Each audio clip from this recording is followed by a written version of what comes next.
الحمدللہ رب العالمین والصلاة والسلام علی سید الانبیاء والمرسلین قال اللہ تعالی وتبارک فی القرآن المجید والفرقان الحمید بسم اللہ الرحمن الرحیم قل ان کان آباؤکم و ابناؤکم و اخوانکم و ازواجکم و عشیرتکم و اموال اقترفتموها و تجارت تخشون کسادها ومساکن ترضونها احب الیکم من اللہ ورسولہ وجہاد فی سبیلہ فتربصوا حتی یاتی اللہ بامرہ واللہ لا یہدی القوم الفاسقین۔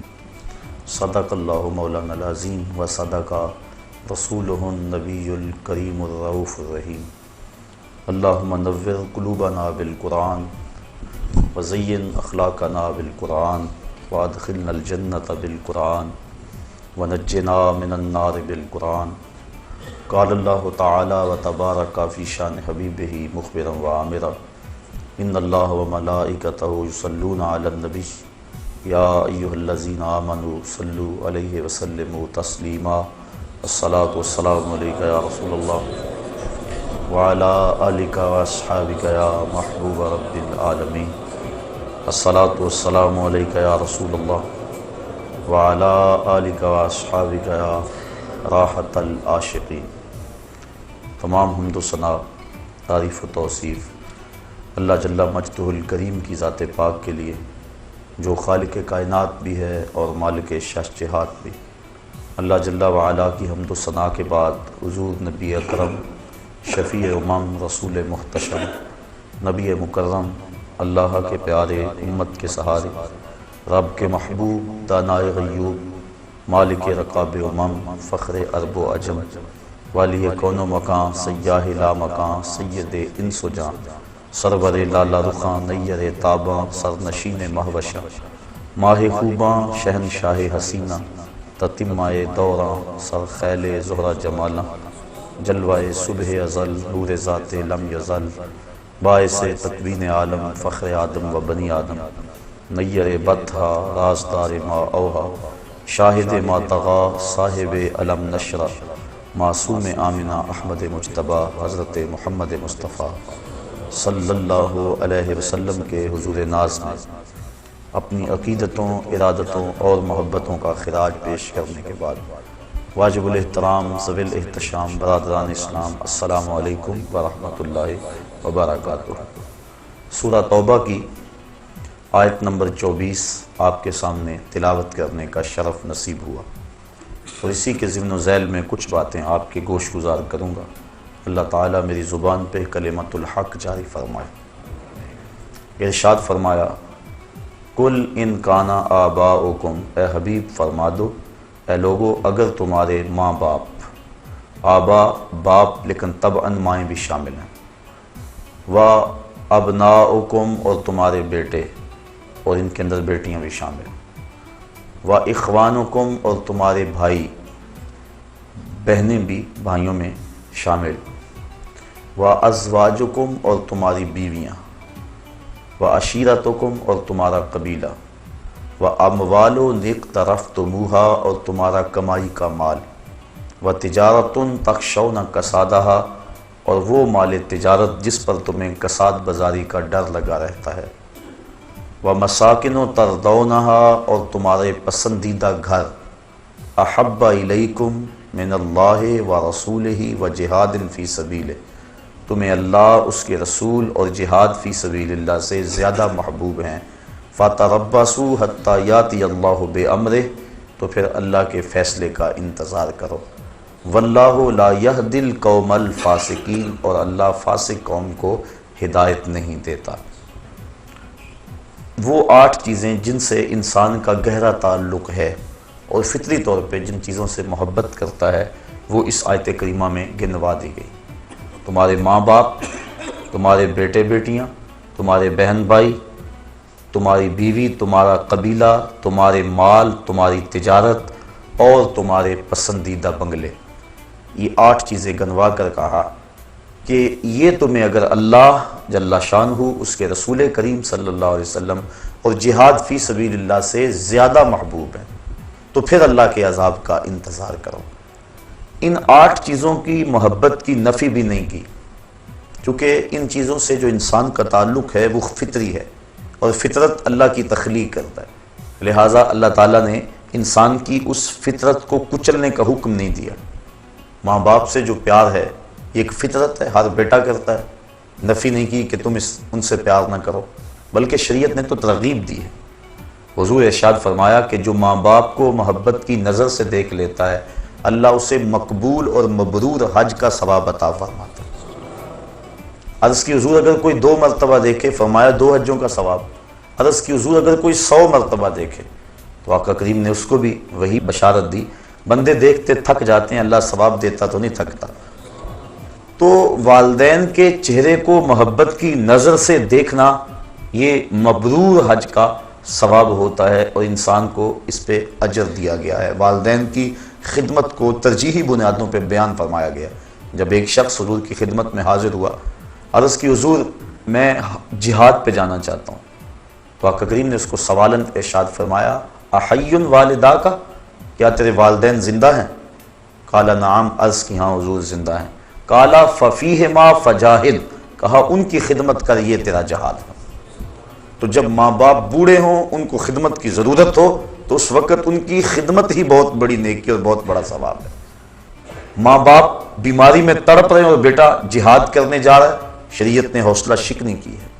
ماں باپ کو بیٹوں کی خدمت کی ضرورت ہے اور وہ تبلیغی چلے پہ جا رہے ہیں، گشت کر رہے ہیں، اسلام نے اس کی نفی کی ہے۔ ماں باپ کو ضرورت ہے، ماں فالج میں گری ہوئی ہے اور بیٹا پیر کے دربار پہ جا کے جھاڑو پھیر رہا ہے، شریعت نے اس کی حوصلہ افزائی نہیں کی۔ کہا احی والدہ کا، قال نام، قال ففیہما فجاہد، کہا ان کی خدمت کر، یہ تیرا جہاد ہے۔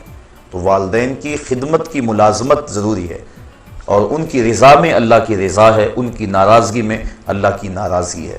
یعنی اگر انسان والدین کو راضی رکھتا ہے تو اللہ کی رضا کا سبب ہے، اور ان کی ناراضگی اللہ جل شانہ کی ناراضگی کا سبب ہے، اس لیے ان کو راضی رکھنے کا حکم دیا گیا اور تاکید فرمائی گئی۔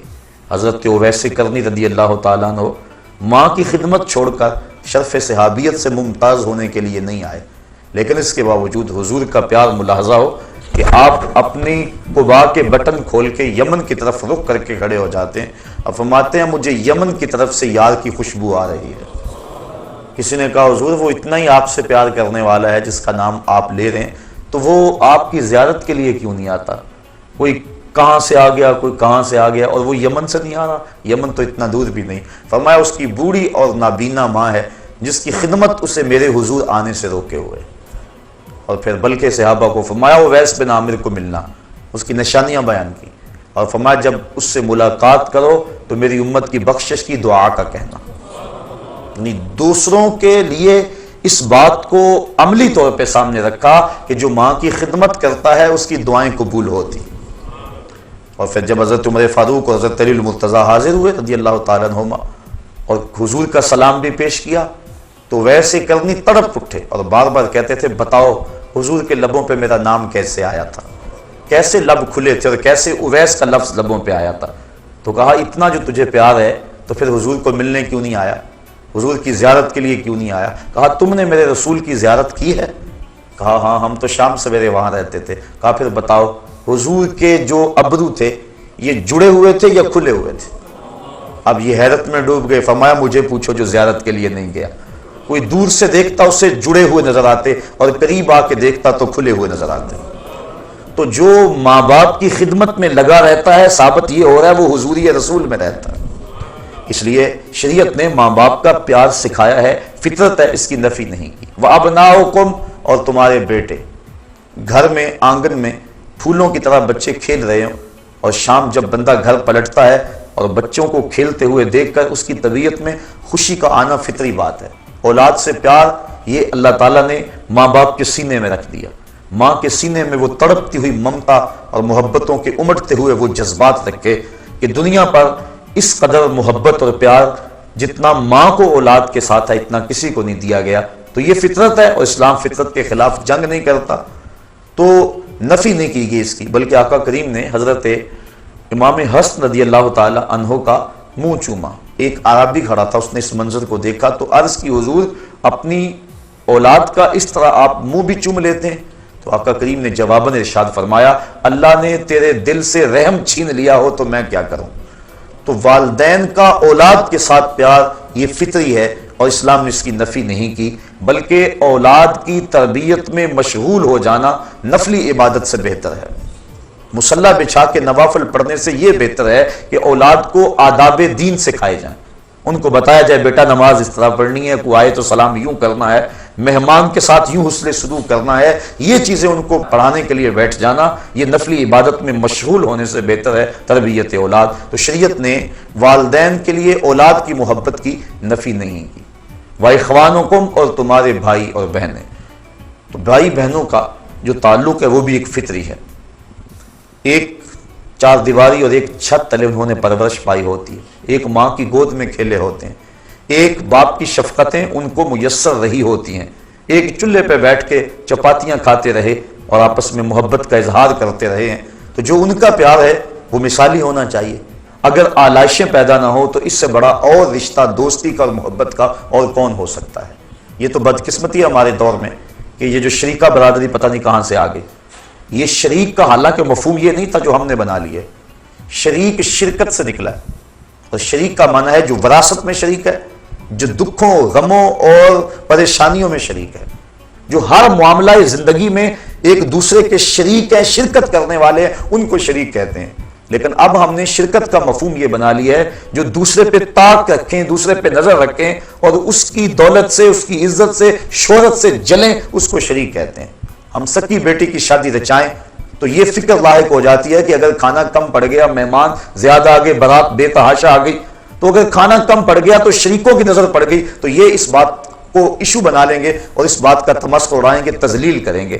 بندہ اپنے دوستوں سے نہیں ڈر رہا ہوتا، ان قریبی رشتہ داروں سے ڈر رہا ہوتا ہے، حالانکہ انہوں نے تو پردہ ڈالنا تھا، یہ خود بھوکے رہ لیتے لیکن عزت کی پاسبانی کرتے، لیکن یہی تنقید میں ہے اور بندہ ان سے ڈرتا ہے۔ تو جو شریکہ برادری کا ہم نے مفہوم بنا لیا ہے یہ ہمارا خود ساختہ ہے اور یہ دور نبوی سے دوری کے سبب سے ہے، ورنہ جس قدر پیار والے یہ رشتے ہیں، جس قدر الفت اور جس قدر قربت کے یہ رشتے ہیں، دکھوں دردوں غموں میں یہ شریک ہیں اور یہ معاملات کے اندر قریب ہیں، کوئی اور نہیں ہو سکتا۔ تو یہ ایک پیار ہے اور یہ پیار فطری ہے، اسلام نے اس کی ترغیب دی ہے، اس کی نفی نہیں کی۔ حضور کی خدمت میں ایک شخص حاضر ہوا، اس نے اپنے بھائی کی شکایت کی کہ ہم دونوں بھائی اور اکٹھے ہیں، یہ کمائی نہیں کرتا اور کمائی میں کرتا ہوں۔ تو اس نے اس انداز کے ساتھ اپنے بھائی کی سستی پر اور اپنے کمانے پر اپنے بھائی کی شکایت کی۔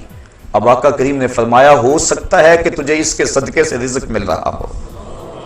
تو اب دیکھیے یہ لوگوں کو آپس میں جوڑنے والی باتیں ہیں، اور انسان جب اس انداز سے سوچنے لگ جائے تو یقیناً اس کے اندر برکت ہی برکت ہوتی ہے۔ لیکن آج ہمارے سوچنے کے زاویے ہی اور ہو گئے ہیں۔ بڑا بھائی ساری زندگی چھوٹے بھائیوں کو پالتا ہے، ان کو کاروبار سیٹ کر کے دیتا ہے، ان کی شادیاں کرتا ہے، اور جب وہ خود کمانے لگ جاتا ہے تو پھر اس کے دل میں شیطان یہ بات ڈال دیتا ہے، لو اس کے تو اتنے بچے ہیں اور سارے ہمارے اخراجات اکٹھے ہیں اور ہم کماتے ہیں برابر کا، اور اس کے افراد خانہ زیادہ ہیں، لہذا اخراجات اس کے زیادہ ہیں، ہمیں الگ ہو جانا چاہیے۔ الگ لوگ ہوتے آئے ہیں، میں اس کی نفی نہیں کر رہا اور نہ شریعت نے اس کی نفی کی ہے، لیکن ایسی چھوٹی سوچیں یہ کم از کم ایک مسلمان کو زیبا نہیں ہے۔ تو بھائیوں کا پیار مثالی ہونا چاہیے، شریعت نے اس کی ترغیب دلائی ہے۔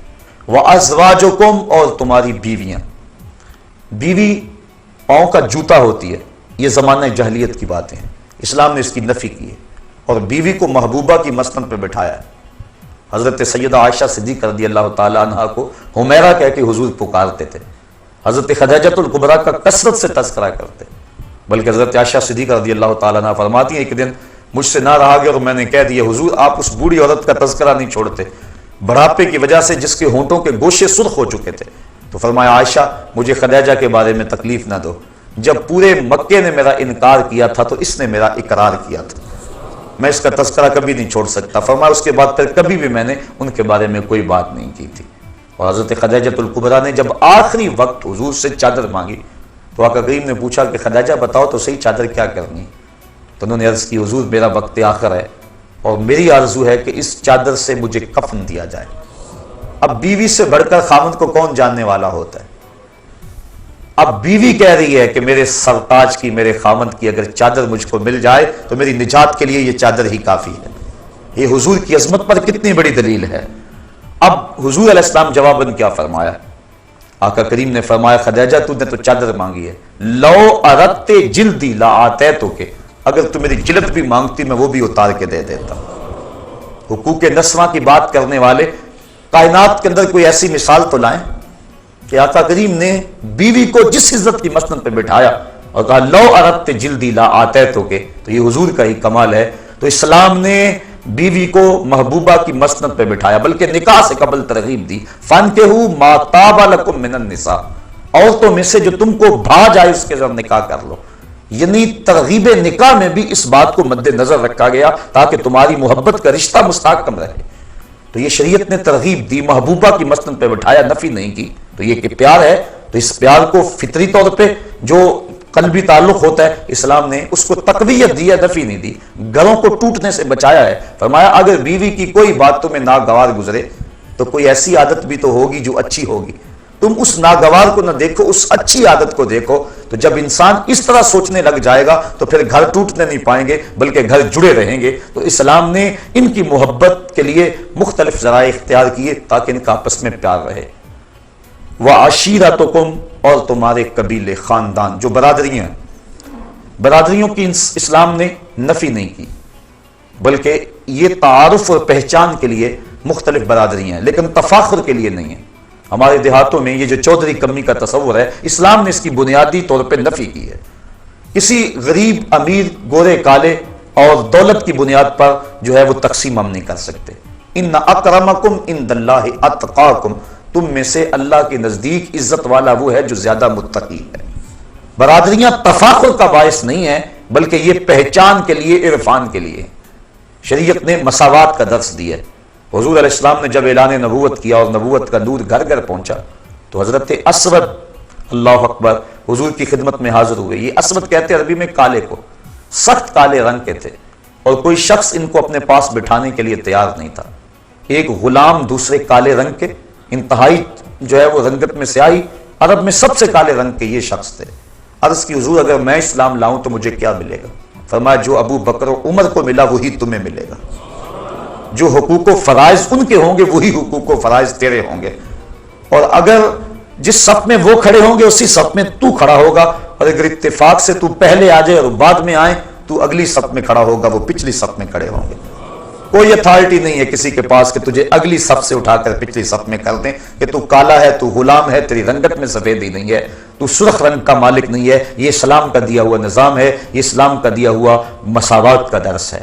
تو برادریاں، قبیلے، ان سے انسان کا تعلق ہے لیکن تفاخر کے طور پہ نہیں بلکہ پہچان کے لیے ہیں۔ تو ان سے جو انسان کی رغبت ہے، اپنی برادری سے جو انسان کی اپنائیت ہے، اسلام نے اس کی نفی نہیں کی، یہ ایک فطری بات ہے، انسان رجحان رکھتا ہے۔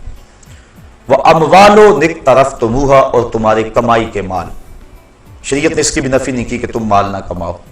یہ بعض شخصیات یا تنظیمات یا مختلف فکر و فلسفہ دینے والے اس بات کی بڑے زور سے نفی کرتے ہیں کہ مال نہیں ہونا چاہیے، جبکہ شریعت اسلامیہ میں اس کی اس انداز سے نفی نہیں ہے۔ کسی ملک کی یا فرد کی یا قوم کی اگر معیشت ہی نہیں ہے تو وہ قوم کس طرح ترقی کی راہیں حاصل کر سکتی ہے؟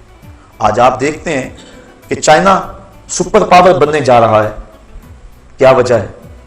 صرف اس کی معیشت کو استحکام ہے۔ جب کسی قوم کی معیشت درست ہوگی اور مستحکم ہوگی تو وہ قوم آگے بڑھ جائے گی، اور اس دور کا سب سے بڑا بمپ معیشت ہے۔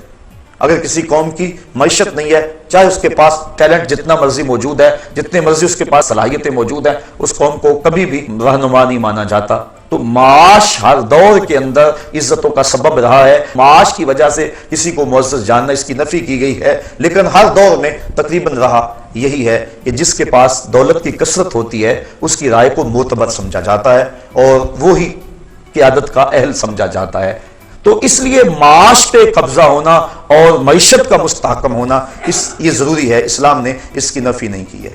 دنیا بھی بہتر ہو، آخرت بھی بہتر ہو۔ شاید میں نے کسی درس میں عرض بھی کیا تھا، ایک شخص حضور کی خدمت میں حاضر ہوا اور اس کی حالت سخت کمزور تھی، جس طرح چوزا کمزور ہوتا ہے اس طرح وہ کمزور تھے۔ حضور نے اس صحابی کو دیکھ کر فرمایا کہ تیری یہ حالت کیا ہوئی؟ تو اس نے عرض کی حضور میں نے اللہ سے ایک دعا مانگی کہ جو دکھ تکلیفیں اذیتیں عذاب آخرت میں میرے مقدر کے ہیں وہ دنیا پہ آ جائیں تاکہ میں دنیا سے فارغ ہو کے آخرت میں صاف ہو کے جاؤں. بظاہر بڑی خوبصورت دعا تھی، لیکن حضور نے اس کو اس دعا پر داد نہیں دی. فرمایا تو نے یہ کیوں کہا کہ جو دکھ آنے ہیں آخرت میں نہ آئیں اس کے حصے کے دنیا پہ آ جائیں؟ فرمایا تو نے یہ کیوں نہیں کہا ربنا آتنا فی الدنیا حسنۃ وفی الآخرۃ حسنہ، اے اللہ مجھے دنیا میں بھی بہتریاں دے دے آخرت میں بھی بہتریاں دے دے. تو بندہ مومن دو جہانوں کی بہتریاں مانگتا ہے، یہ نہیں یہاں دب کے ہی رہیں امریکہ کے تھلے لگ کے رہیں یہی ہمارا مقدور ہے. یہ مسلمان کا مزاج نہیں ہے، بلکہ مسلمان کا مزاج کیا ہے؟ هو الذی ارسل رسولہ بالہدی ودین الحق لیظہرہ علی الدین کلہ. اللہ نے رسول کو حق کے ساتھ مبعوث کیا ہے تاکہ یہ دین تمام دینوں پہ غالب آ جائے. غلبہ اسلام یہ ہمارا خواب ہے، اور اس کی تعبیر کے لیے ہم نے حالات کے مطابق ہر ذریعے کو جو شریعت کے کسی ضابطے سے نہ ٹکراتا ہو اسے اختیار کرنا ہوگا. لہٰذا اگر مال کی نفی کی جائے تو زکوٰۃ کہاں ہوگی؟ اگر مال کی نفی کر دی جائے تو حج پر جو استطاعت کی شرط ہے وہ پھر کس کھاتے میں جائے گی؟ اس لیے یہ ذہن دینا قوم کو، یہ سوچ دینی کہ جو ہے وہ مومن کا کیا تعلق مال سے، تجارت سے، کاروبار سے، یہ مسلمانوں کو کمزور کرنے والی بات ہے. اور بطور حوالہ میں آپ کے سامنے برطانیہ کی نو آبادیاتی وزارت کا جاسوس مسٹر ہیمفر، جس نے سلطنت عثمانیہ کو توڑنے کے لیے اہم کردار ادا کیا ہے، اس کی یادداشتیں اب مرتب ہو کے چھپ کے آ گئی ہیں، مارکیٹ میں دستیاب ہے. سلطنت عثمانیہ کو اس جاسوس نے اس پر محنت کی اور اس کے لیے اس نے بڑا ورک کیا، اور اس حکومت کو توڑنے کے لیے اقبال بھی چیخا تھا، دیکھ مسجد میں شکست رشتہ تسبیح شیخ اور بت کدے میں برہمن کی پختہ زناری بھی دیکھ، چاک کر دی ترک نادان خلافت کی قبا، سادگی مسلم کی دیکھ اوروں کی عیاری بھی دیکھ. تو وہ جو مسٹر ہیمفر تھا جس نے کام کیا برطانوی نوآبادیاتی وزارت کے جاسوس کے طور پہ یہاں عرب میں، تو اس نے بیان کیا اپنی یادداشتوں کے اندر کہ مجھے 15-16 پوائنٹس پہ کام کرنے کا کہا گیا اور اس پہ میں نے کام کیا. ان میں سے دو چیزیں یہ تھیں کہ مسلمانوں کو یہ ذہن دینا کہ تمہارا کاروبار اور تجارت سے تعلق نہیں ہے، تم اللہ والے لوگ ہو، تسبیح پکڑو اور کسی حجرے میں بیٹھ جاؤ. یہ چیز راسخ کرنی تاکہ قوم کا زیادہ حصہ اس سمت آ جائے اور قوم مفلوج ہو جائے. اور دوسرا یہ ذہن دینا کہ تمہارا سیاست سے تعلق نہیں ہے اور سیاست کو دین سے الگ کر کے پیش کیا جائے تاکہ جو علماء اور مشائخ کا طبقہ ہے، جو قائدین ہیں، اور وہ اس سے دستبردار ہو جائیں اور قوم سیاست سے الگ تھلگ ہو جائے اور ان لوگوں کے ہاتھ میں سیاست رہے کہ جو مذہبی حمیت اور غیرت نہیں رکھتی، تو نتیجتاً ان سے حکومت چھیننا اور ان کے اوپر جو یلغار ہم کرنا چاہ رہے ہیں وہ ان کے اوپر آسان ہو جائے. تو وہ کہتا ہے مجھے ان 16-17 کاموں میں سے 2 کام یہ سونپے گئے تھے، اور اس نے پوری شدت اور پوری محنت کے ساتھ اس پہ کام کیا کہ مسلمانوں کو ذہن دیا جائے کہ تمہارا تجارت سے کیا غرض، کاروبار سے کیا غرض، اور تمہارا سیاست سے کیا غرض، تم سیاسی نہیں ہوتے ہو. آج بھی ہم میں سے کئی لوگ ہیں جو کہتے ہیں ہم غیر سیاسی ہیں. مسلمان قدم قدم پہ سیاسی ہے، وہ سوچتا ہے عالم اسلام کے فروغ کے لیے، عالم اسلام کی بقا کے لیے، عالم اسلام کو تمام ادیان پہ غالب کرنے کے لیے، دین اسلام کو وہ منصوبہ بندی کرتا ہے.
لگا رہتا ہے اور وہ دھڑکا ہی انسان کو منصوبہ بندی کرنے کا ذہن دیتا ہے اور اس کے نتیجے کے اندر انسان کاروباری طور پہ آگے بڑھتا ہے. وَمَسَاكِنُ تَرْضَوْنَهَا، اور تمہارے وہ گھر جن کو تم پسند کرتے ہو، اپنا گھر، اپنی چار دیواری، یہ بہت بڑی دولت اور بہت بڑی نعمت ہے۔ حضور نے ارشاد فرمایا جس کو 3 چیزیں مل گئیں یہ اس کی خوش بختی سے ہے، اچھا گھر، اچھی سواری اور اچھی بیوی۔ یہ جس کو 3 چیزیں مل جائیں یہ اس کی خوش بختی سے ہے، اور اگر کسی کو یہ 3 چیزیں نہ ملیں تو یہ اس کی بدبختی سے ہے۔ تو اچھا گھر یہ انسان کی آرزو ہے، تو ان سے پوچھو جو کرائے پہ رہتے ہیں، جب مالک مکان کہتا 8 دن کے اندر اندر گھر فارغ کرو، اور جوان بچیاں اب کدھر جائے، آگے مکان مل نہیں رہا، یہ اس سے کوئی پوچھے کہ وہ کس حال میں ہوتا ہے، تو اسلام نے نفی نہیں کی۔ ہاں گھر ضرورت کے لیے ہو، تفاخر کے لیے نہ ہو، احساس لوگوں کو دینے کے لیے، اپنی ٹھاٹ باٹ کا اظہار کرنے کے لیے، اس کی نفی کی۔ گنبد نما مکانوں کی تعمیر کو شریعت میں ناپسند کیا گیا، لیکن آسودگی کا گھر، ضرورت کا گھر، اس کا حساب نہیں ہوگا، لیکن جو ضرورت سے زائد ہوگا اس کا حساب ہوگا۔ 3 چیزوں کا حساب نہیں ہوگا، ستر عورت کے لیے جو کپڑا پہنا جاتا ہے، دوسرا ضرورت کا مکان، اور تیسرا بھوک کے وقت کھانا اور پینا۔ ان 3 چیزوں کا قیامت کے دن حساب نہیں ہوگا۔ اس کے علاوہ ثم لتسألن یومئذ عن النعیم، ہر نعمت کے بارے میں بندے سے پوچھا جائے گا اور اس سے سوال کیا جائے گا۔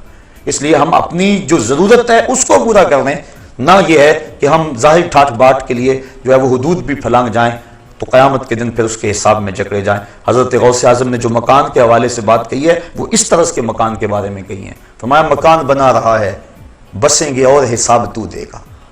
تو شریعت نے جو ہے وہ مکان کی نفی نہیں کی، اس کے انداز کی نفی کی۔ حضور نے خود حجرات تعمیر کیے تھے ازواج کے لیے، لیکن وہ اتنے اونچے نہیں تھے، بلکہ زمین پہ کھڑے ہو کے ان کی چھت کو ہاتھ لگ جاتا تھا۔ تو شریعت نے اس کی نفی نہیں کی مکان کی، اس کے انداز کی نفی ہے۔ اب فرمایا یہ 8 چیزیں تمہیں محبوب ہے، دوبارہ سن لیں۔ قُلْ إِنْ كَانَ آبَاؤُكُمْ وَأَبْنَاؤُكُمْ وَإِخْوَانُكُمْ وَأَزْوَاجُكُمْ وَعَشِيرَتُكُمْ وَأَمْوَالٌ اقْتَرَفْتُمُوهَا وَتِجَارَةٌ تَخْشَوْنَ كَسَادَهَا وَمَسَاكِنُ تَرْضَوْنَهَا، تمہارے ماں باپ، تمہارے بیٹے، تمہارے بھائی، تمہاری بیویاں، تمہارے مال، تمہاری تجارت، تمہارے پسندیدہ بنگلے اور تمہارے قبیلے، یہ 8 چیزیں احب الیکم تمہیں زیادہ محبوب ہیں، من اللہ ورسولہ وجہاد فی سبیلہ فتربصوا حتی یاتی اللہ بامرہ۔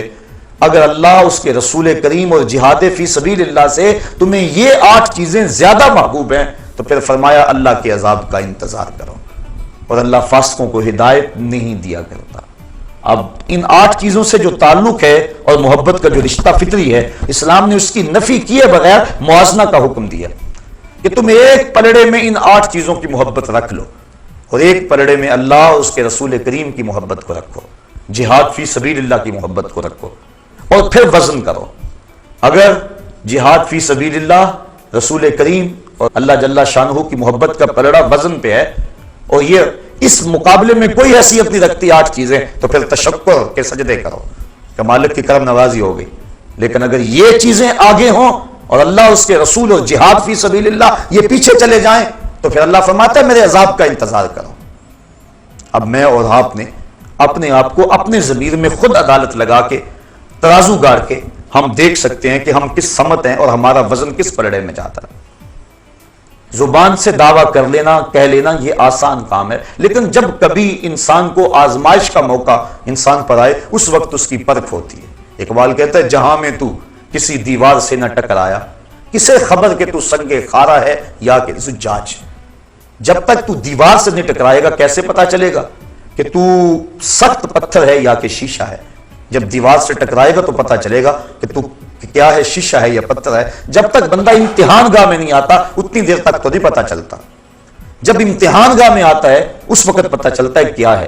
ویسے تو ہر چمکتی چیز سونا نظر آتی، لیکن جب ٹکسالی میں ڈالا جائے پھر پتا چلتا ہے سونا ہے یا پیتل ہے۔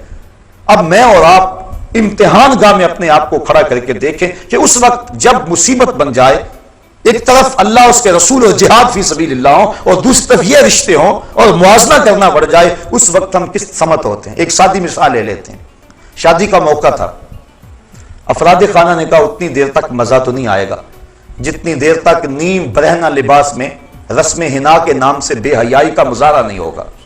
اب بندہ پریشان ہو گیا، کیا کروں؟ ایک تو وہ ہیں جو پریشان ہی نہیں ہوتے، وہ تو موازنہ ہی نہ کرتے، چھوڑو ان کی۔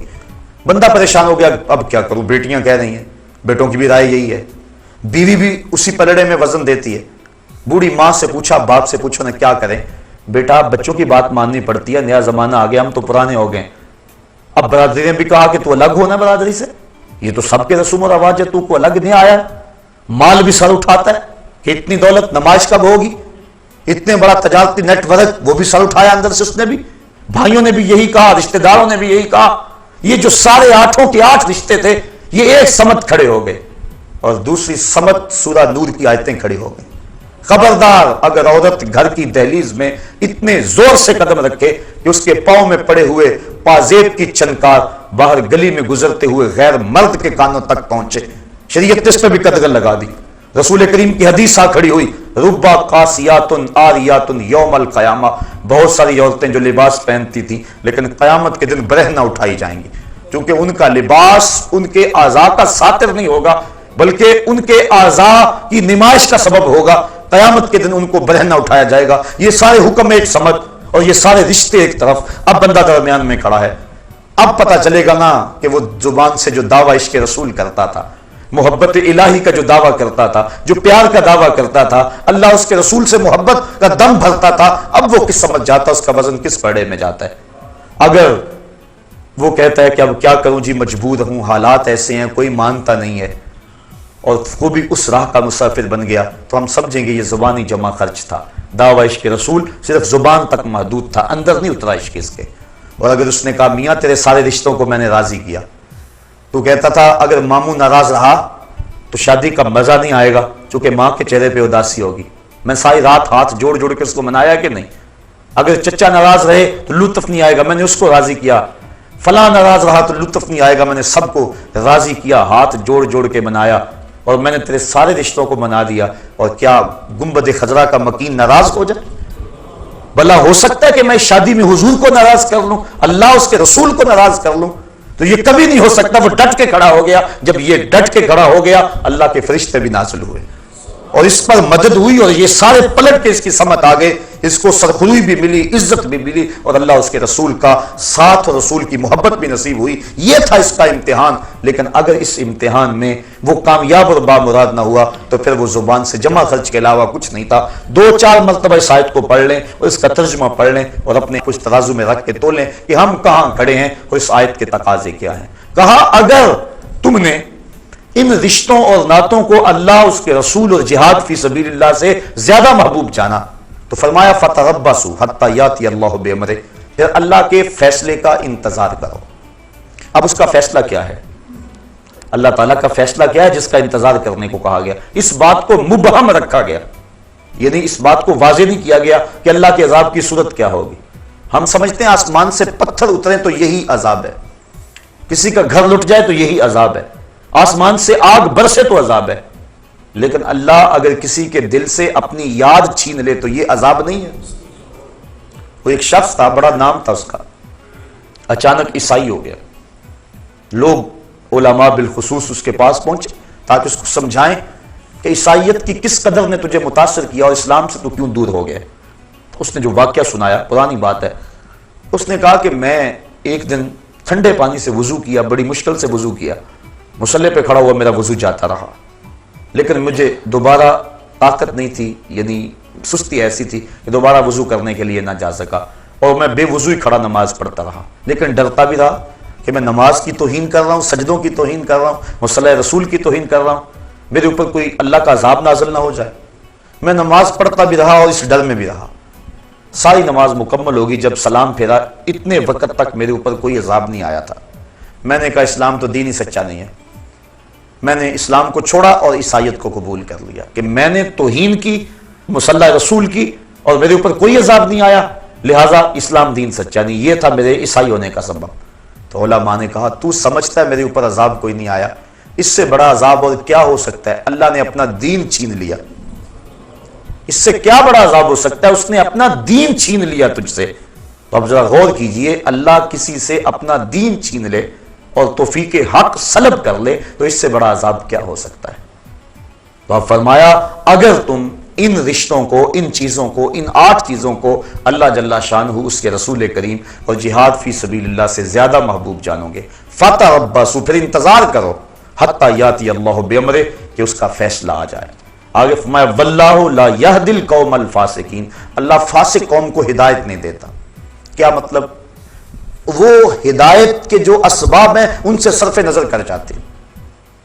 مجھے بڑی اچھی طرح یاد ہے، ہم بچے تھے بالکل، اپنے اساتذہ کے ہمراہ کہیں پیدل سفر پہ جا رہے تھے، راستے میں یہ جو بٹن ہوتے ہیں ان کی ایک پلاسٹک کی تھیلی ملی، ایک طالب علم نے شوق سے خوشی سے کہ مجھے گمگشتہ چیز ملی اٹھائی، اور استاد جی یہ دیکھو بٹن ملے ہیں۔ مان لگے بیٹا پھینک دو، مالک لکتا ہے 6 ماہ تک کہاں اس کا مالک تلاش کرتے پھر ہو گئے، بٹن پھینک دیے گئے۔ لیکن استادوں نے ٹھنڈی آ بھری، ہم نے پوچھا کیا ماجرا ہوا؟ مان لگے سمجھے نہیں اس کی تعبیر کیا ہے، کہا ہم تو نہیں سمجھ پائے، بٹن مل گئے پھینک دیے، کسی کے گر گئے ہوں گے۔ فرمایا بیٹا نہیں ایسا نہیں ہے، بلکہ ہمیں تنبیہ کی گئی ہے کہ اپنے گریبان میں جھانک کے دیکھو۔ یہ جو ہمیں راستے سے اچانک بٹن ملے ہیں تو اس کا مطلب یہ ہمیں تنبیہ کی گئی ہے کہ ذرا اپنے گریبان میں جھانک کے دیکھو۔ تو جب کسی کو ہدایت ملتی ہے تو ایسے معمولی واقعات سے مل جاتی ہے، اور جب ہدایت نہیں ملتی 1,00,000 انسان زمین میں دھنس گیا، ملبے اوپر آ گئے اور وہی قبریں بن گئی، پہاڑ ٹکرائے، پلازے کے پلازے زمین میں جذب ہو گئے، اور موت کا وہ جھٹکا، اس کی کھٹک ہمارے مکانوں، ہمارے محلوں اور کوٹھیوں تک بھی پہنچی۔ ایک جھٹکا اور لگ جاتا ہمارا بھی وہی حال ہونے والا تھا۔ لیکن اتنے انسانوں کی چیخیں، سسکیاں، آہیں، رونا، اور ان کا قبر میں بے گور و کفن اور جنازے کے بغیر دفن ہو جانا، یہ ہمارے ہلانے کے لیے کچھ سبب نہ بنا، اور ہم جہاں تھے وہیں رہے، پوری قوم 1 انچ بھی نہ سرک سکی اپنی جگہ سے۔